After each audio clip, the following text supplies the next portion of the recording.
Hi guys, welcome back to the channel. I hope everyone is doing fine.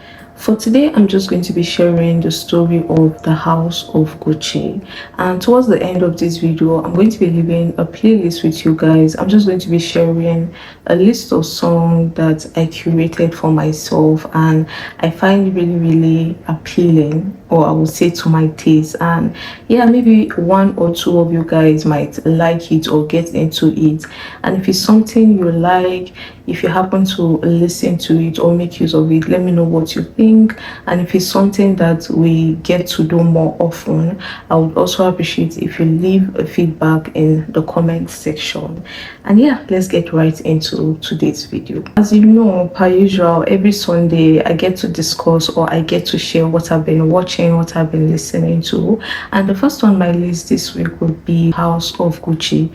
You can find it on any streaming platform aside Netflix. I'm not sure it's on Netflix, but you can find it on any other streaming platform. And I must say I had high hopes or high expectations before watching this movie, because I really wanted to know the backstory behind Gucci, how they originated and how they've been able to stand strong through all these years, through each decade, still standing strong. Their name still holds so much influence, power, respect, and all of that. And it was really intriguing for me to watch, to see what it's like. And I must say, for me, I would say I really found it disappointing and sad, because then again it was inspired by the real story of the house of Gucci. And just like I feel one or two of you or some of you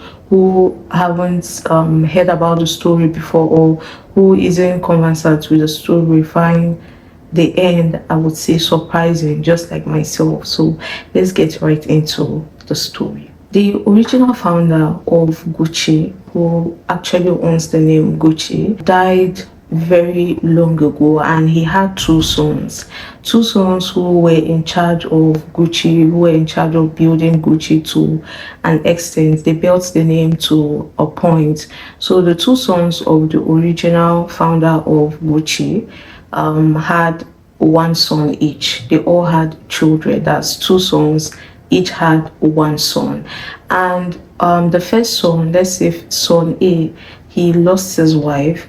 And then son B, we never really got to hear anything about the wife, but there was really no story towards his wife aside each of them having their sons. And the Gucci name came because they wanted a name that's showcased influence, had power, had style. That was how they came up with the name Gucci. And they are a Tuscany family, or it's a family from Tuscany. And just like I said, son A and son B kept building the Gucci empire to an extent. And then son A's son is an aspiring lawyer. He was going to school to study law, and he has a little bit of this nerdy personality to him. He's so quiet, he's down to earth. You wouldn't even know he's Gucci's son if you were to see him outside, and he's just living his life. And then on the other side, son B's son is a funny character. He has a very funny personality, in the sense that a lot is not required of him, or the family members don't really see him as someone who has anything to offer or has much to offer, and they don't really love to include him in the family business. And he's interested, he really wants to join the family business, and he always wants to share his ideas of maybe a new design or new sample he has, and he would want to do under Gucci, but they don't listen to him because of how he is. And his father tends to tell him that if the money is available, what is the problem? What else does he want? And when he brings up his own line, they discourage him. And of course, he has his own flaws, and there's a reason as to why a lot of family members tend to think so. But I feel like they should have listened to him a bit, because there was a scene where he went to, I'm talking about the son of son B. He went to see son A, that is his uncle, to talk to him, and his uncle shot him down in a really harsh way. And then Gucci has started producing their headscarf, and I think the uncle was the person who started their floral designs.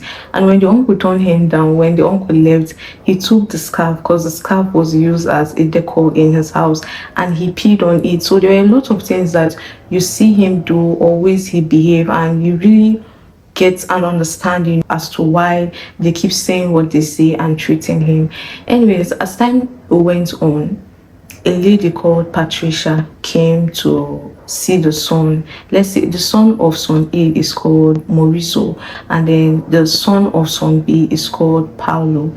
So Maurizio, who is the aspiring lawyer, was going about his day, and they had a party where he and the lady called Patricia met, and I would say she fell in love with him, or she liked him as a person, and she started pursuing him from then after the party, because she met him, he was at the bar. I don't know what he was doing there, so she was asking for a drink, and he was trying to tell her that, oh no, I'm not the bartender. And I think at that moment, instead of explaining, he just decided to make her a drink. That was how they got talking. They went to the dance hall and they called it a night.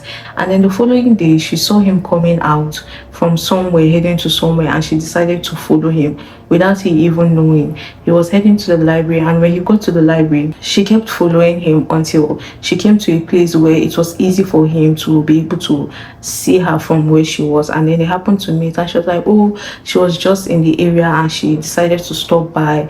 And that was how they communicated. They had a chat, they went outside, she gave him his number, and she actually actively pursued him until he went home telling his dad he wanted to marry her.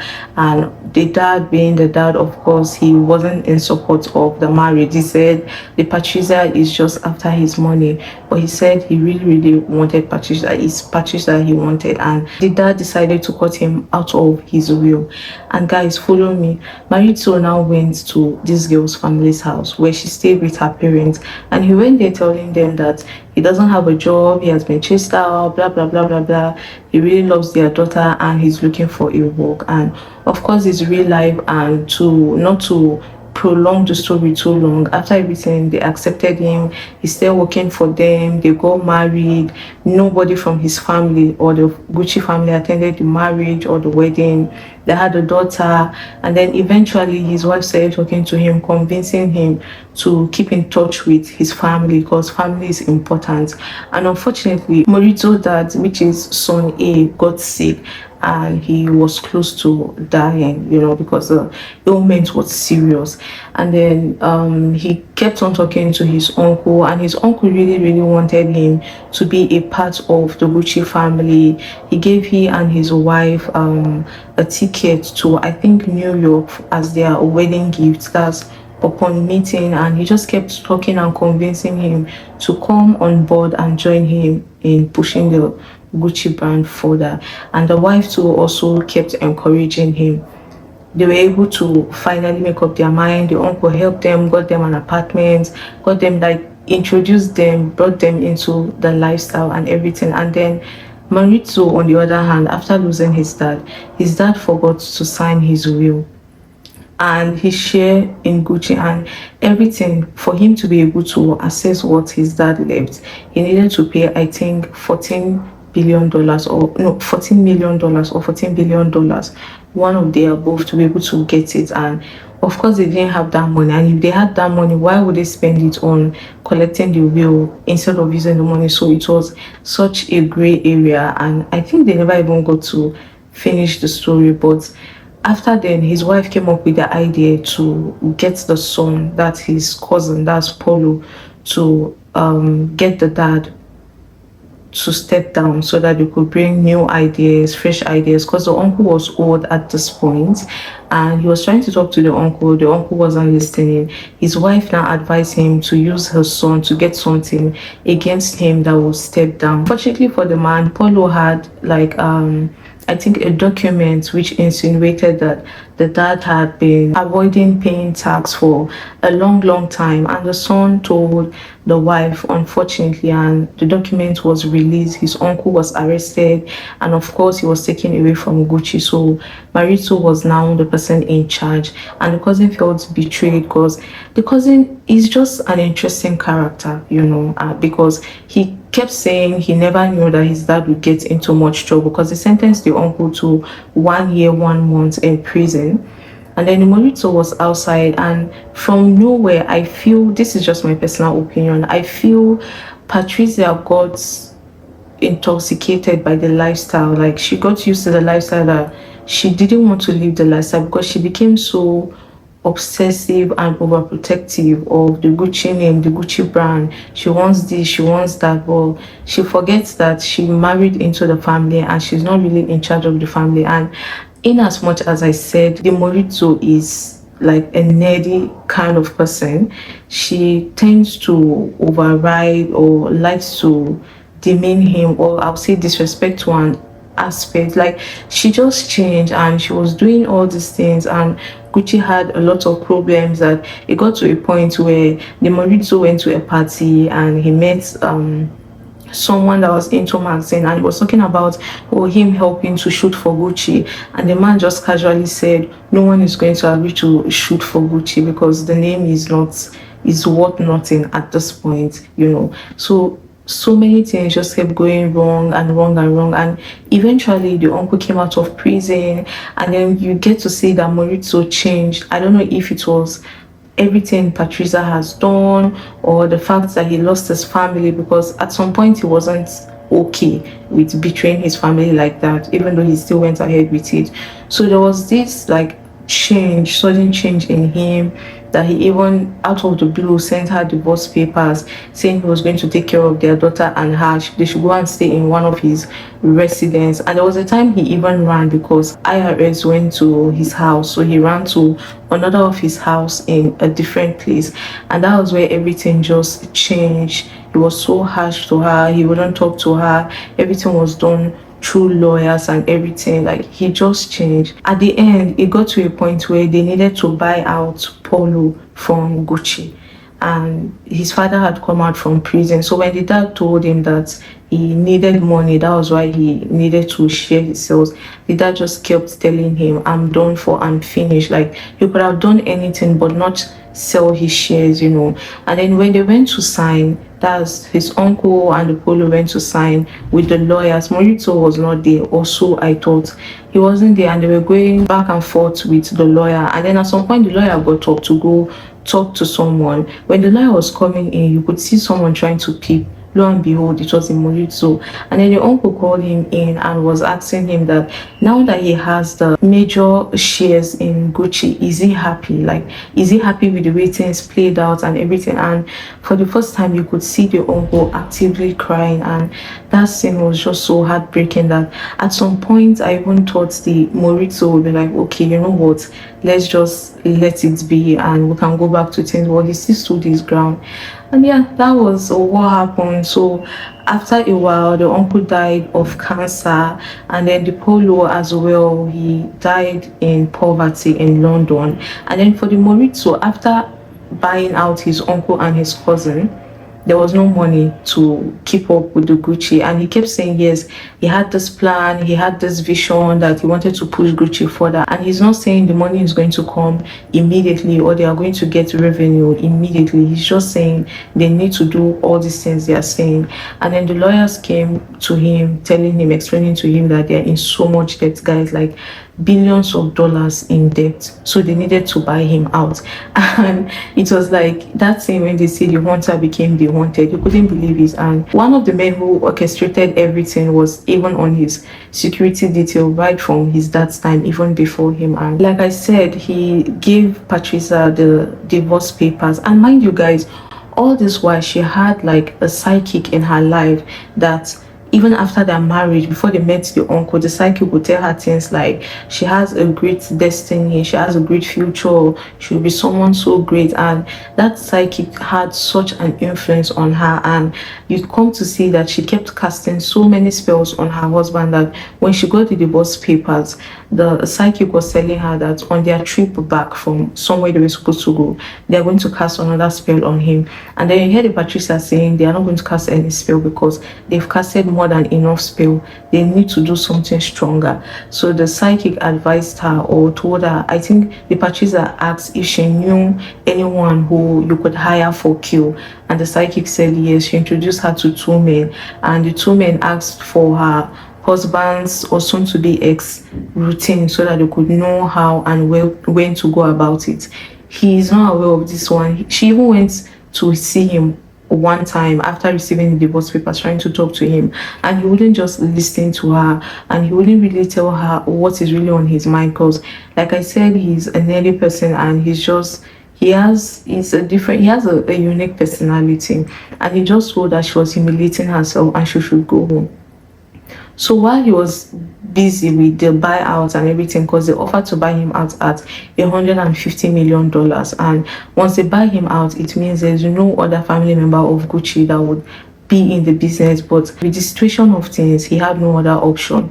So in the process of that, the hire for kill were already trying to get conversant with his routine just outside the door for him to enter. The person that the wife hired shot him 3 times and he died. And that was one of the most saddest scene I would say in everything, because that's like the only Gucci family member left in the Gucci's company, and now he's dead. She wouldn't have her husband and then her kid, because for such a family you should expect that they would do some investigation and thorough investigation, so they were bound to catch her at some point. So she didn't get her wish of being that Mrs. Gucci and then having the father for her daughter, having that family. I just feel she didn't think things through. And like I said, I don't know how his cousin used up his money, even though he's a really funny character. He used up his money and he died in abject poverty in London. His uncle died of cancer. His dad also died right from the beginning, and then he, being the last survivor, also died. Like, it's just such a sad story to think that the Gucci we know today is not, it has nothing to do with any Gucci family member. Like, it has no tie to any member of the Gucci family. And also they were able to convict her, of course, and during the trial she wouldn't talk. When the judge was talking, everything was said, she wouldn't reply. Out of everything she could say, when the judge referred to her as Miss Patricia, using her full name, she said no, she wants to be referred to as Miss Patricia Gucci.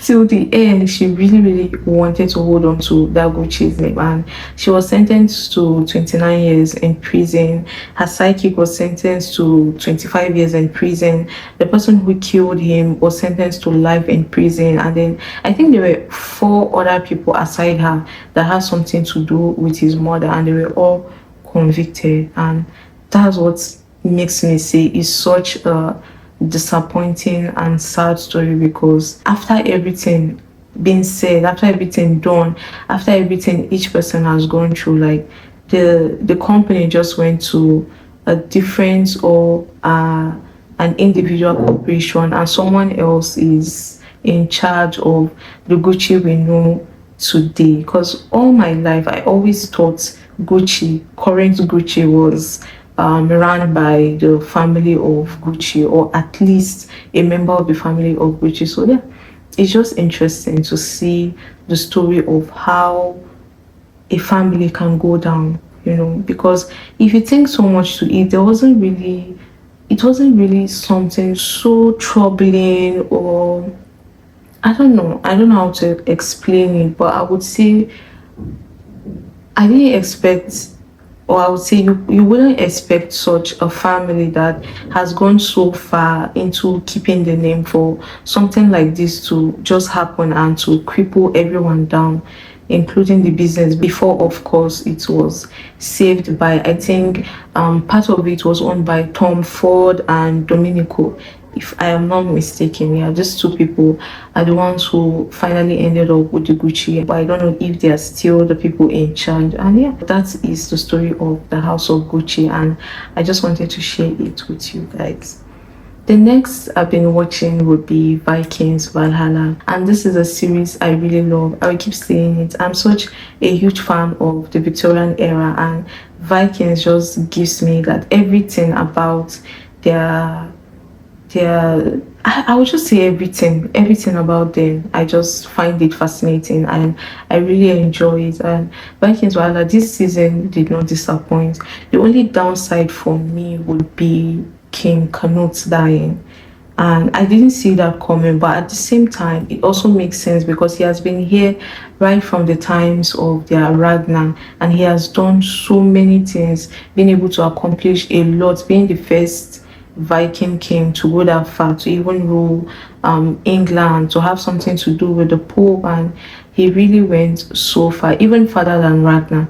And I thought Ragnar would go even farther. So yeah, that was the only downside for me. And also another downside for me would be Freydis losing her home, the settlements that they found and they were going about life before what's his name, Olaf's son came and poisoned them, made them to abandon where they were going to. And also her dad, Freddie's dad, her dad was just her biggest hopes. I just could not believe or understand as to why the dad was such a stumbling block in her life.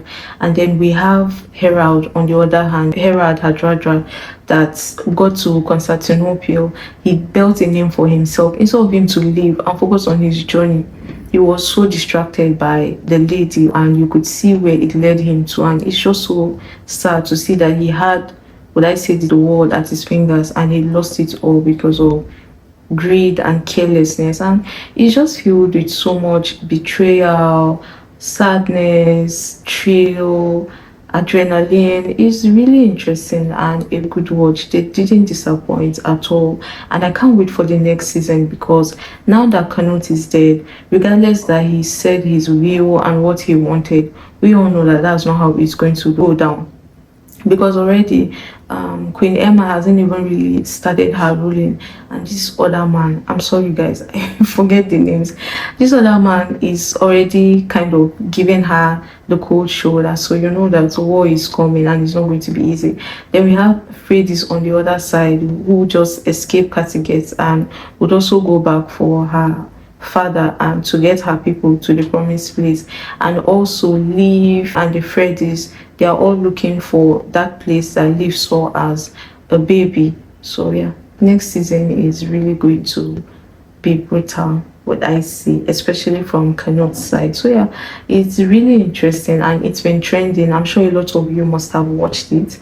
Let me know what you think in the comment section, and if you haven't, please, this should be a sign for you to go watch it. It is really interesting, and I finished the full season, I would say, in few days because it was really interesting. I just could not stop watching it till I finished it. I think they released 8 episodes, if I am not mistaken. You can find it on Netflix, so you should definitely check it out.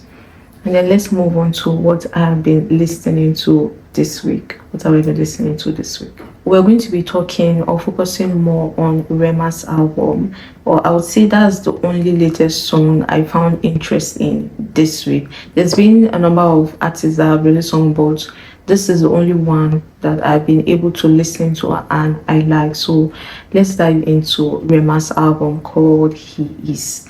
I've been seeing a lot of comments about this album on X. Some people are for it, some are against it, which is very, very normal. But before I even start, I want to say I am for it 100%.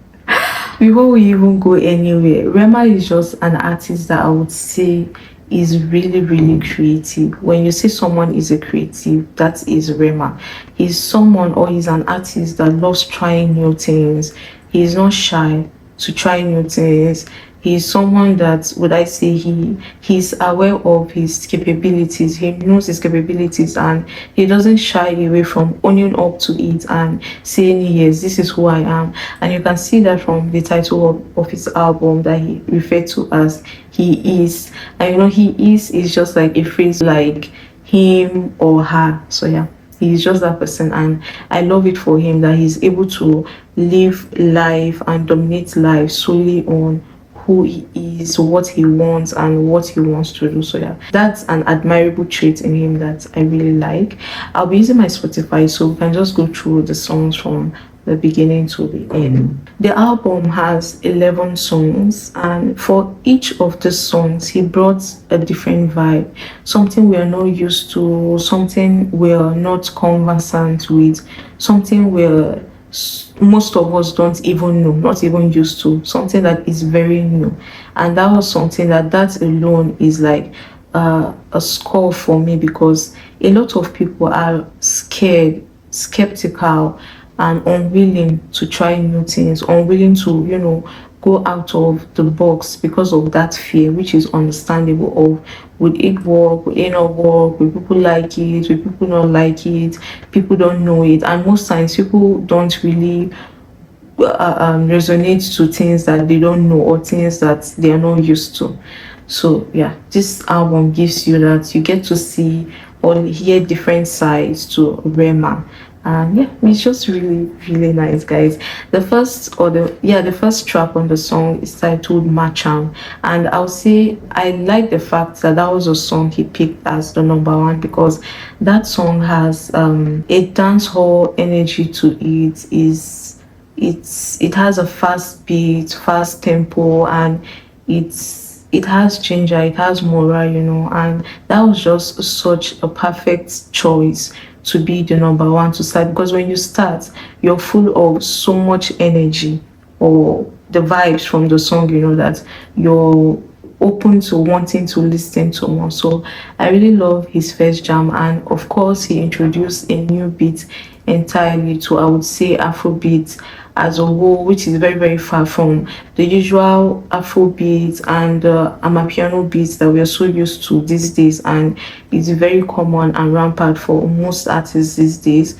It's very, very different, very unique, very new, and I feel he got an inspiration for this song from his live band, because he's one artist that tends to sing live, he performs live everything, and I just can't help but I feel like he got some inspiration from that for the beat of the song. And of course the lyrics is nice and is, would I say, inspirational, depending on how you look at it, especially if you're non-Nigerian. But if you're a Nigerian, you understand what I mean. Like, guys, the song is just, the word I would say aside nice is, it's different, and is one of my best on the album. I just can't get enough of it, and the beat is crazy. It's really crazy, guys, really crazy. That's all I can say. The next would be As a Man.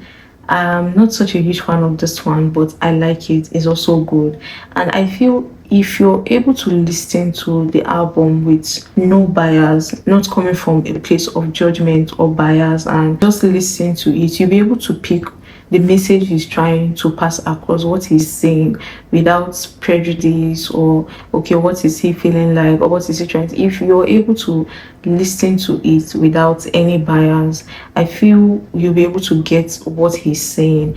And anyways, let's just continue. For this As a Man, it's a cool jam. It's not among, I will not say it's one of my top three, and I will not say it's a song I don't like. I will listen to it, but it's not a song that I will listen to regularly, if that makes any sense. But regardless, it's a nice song. The next would be Hey Hey Hey. This is one of the songs that the first time he released a snippet on X, I listened to it, I was like, I'm not sure.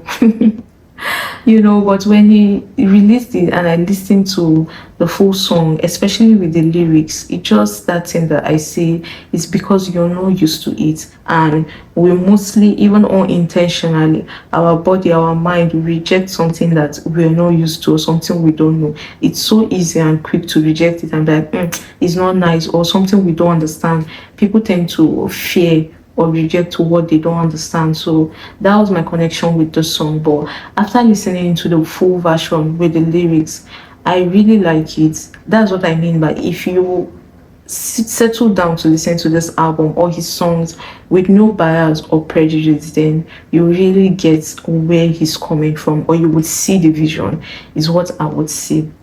So this yeah, it's one of the jams I really like, and it's one of the jams that he really showcased that versatility boldly. Like I'm here to do something new. I'm not scared. If you don't like it, I don't care. I'm just here to stay. So yeah, that song gives me that vibe. The next one will be Yeah Yo. I would say this is my favorite, my most favorite, if I'm not mistaken. I just love everything about the song, the beat, the lyrics, and also another thing I really love about this album is so many of the songs, about 5 or 6, if I'm not mistaken, they all have different visualizers, and you don't find that with so many artists these days, or even most artists.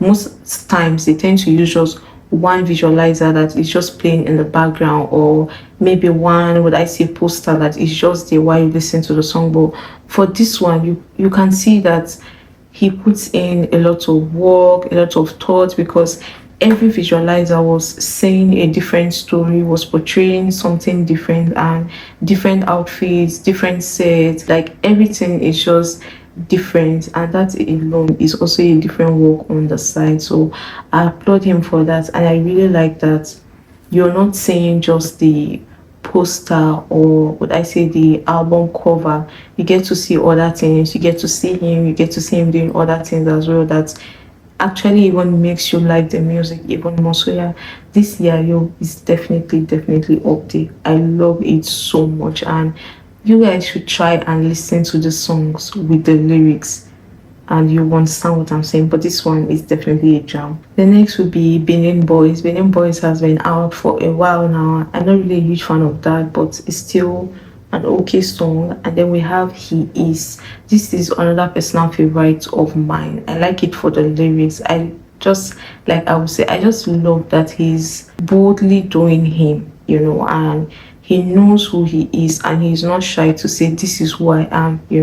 Instead of waiting for people to give him his flowers, he chooses to give himself the flowers without thinking of what will people say. Like, he's just someone that he's fully him, and he doesn't care or really think too much into what we have to say as the audience. He just does what he wants, and it's really nice and admirable. Then we have Ozeba. Ozeba is one of my personal favorites also. I have a lot of favorites on this album. And this Ozeba, I saw an interview on X where he did so many years ago, even before he became Rema, or would I say before he became popular, even in Nigeria, not even internationally. He had this interview where he was asked the question as to what's the most scary movie he has ever watched, and he said Ozeba, and it's a Nigerian movie that he said it was really scary when he watched it. And today, many years ago, because like I said, this was when he wasn't really, I would not say popular in Nigeria, not even internationally. And today you have a song, and then you hear people say things like, oh, what's the meaning of that song? Why would he do this? Why? Is that sometimes we don't get to see the vision, so we don't understand it. Only the person with the vision, or someone who is opportune to understand or see the vision, really gets what this person is saying. For you, it could be like, oh, what is he saying? But just from this interview, it gives you a deeper insight that, okay, this stems from somewhere, this is coming from somewhere, this is not a word that he's just saying that has no meaning, if that makes any sense. And he's someone who, or he's an artist who, with his lyrics, he can be saying the most serious thing about life this minute. The second line, he's talking about a woman. The second line, he's talking about something else. So that's what I mean by, you really need to pay attention to his lyrics and be wise enough to catch up or pick what he's saying without getting lost in, oh, he just spoke about woman, or he just did this. Like, he's someone that if you don't listen to what he's saying, you will easily get distracted by so many things that you miss it. And this is album is, I would say personally, I feel like it's either he unleashed a different side to him that we're yet to see and we would see with the coming years, or he's about to change things, for Afrobeat as a whole. Well, let's keep it moving. The next one would be War Machine featuring Odumodu Black. This is also another song I like. And I like the collab as well because he's someone that doesn't really feature a lot of artists. So it's good to see that he featured Shali Poppy and Odumodu. The next would be Egungo. I actually like this one as well. I love this one. Then we have Villain. I love this one as well, but I would say I don't hate it, and I would not say I love it, but it's just I like it. Then the next or the last one would be Now I Know, and this would be my personal favorite because this, and I feel he left it as the last song for a reason. Because like I said, the first song, which is Machan, you have this high tempo, dancehall, inspo, this energetic sound, it gives you the vibe, like it makes you crave for more. And then towards the end, he brought the tempo so down, so low, that when you start so with so much high energy, and then when you finish, he leaves you like, okay. They're just two very different emotions, or I would say for me, because this Now I Know, he talks mainly about his life and him as a person, and he goes a little bit deep about what goes on in his life behind the scene that we as the fans don't get to see or even know, because the song was also raw because he spoke about his trauma, his childhood, his life as an artist, and you get to see a different side of him, and you're once reminded that regardless of who you are, old, young, rich, poor, a pauper, billionaire, we all experience life, or we all have a fair share of life, and sometimes it's sad to listen to things like this, because it's just sad, because you feel like, oh, all these celebrities, all these rich people, they have life figured out, or they have life easier, and songs like that just makes you see them differently, and kind of have some sort of compassion for them, and be more understanding of they as an artist. So yeah, that's all about the album, and I'm a really huge fan of Rema, not just this album. And there's this his song from his last album, it's titled HOV or HOV, whichever. You should listen to that song, and in that song he spoke about something like the second phase is coming. We've not even launched the second phase, and I feel this stage that we are experiencing, or we're about to start experiencing, is that phase he's talking about.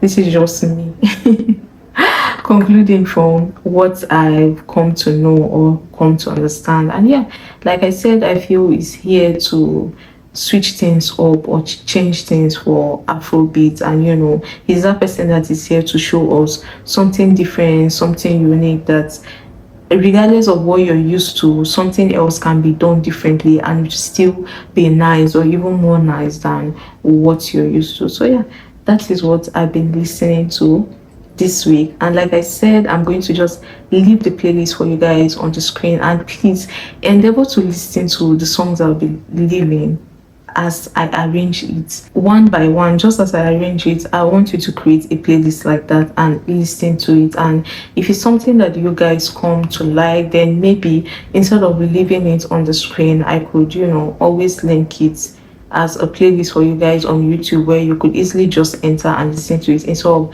having to go create the playlist on your own. So yeah, just let me know what you think in the comment section, and thank you so much for watching this week's video once more.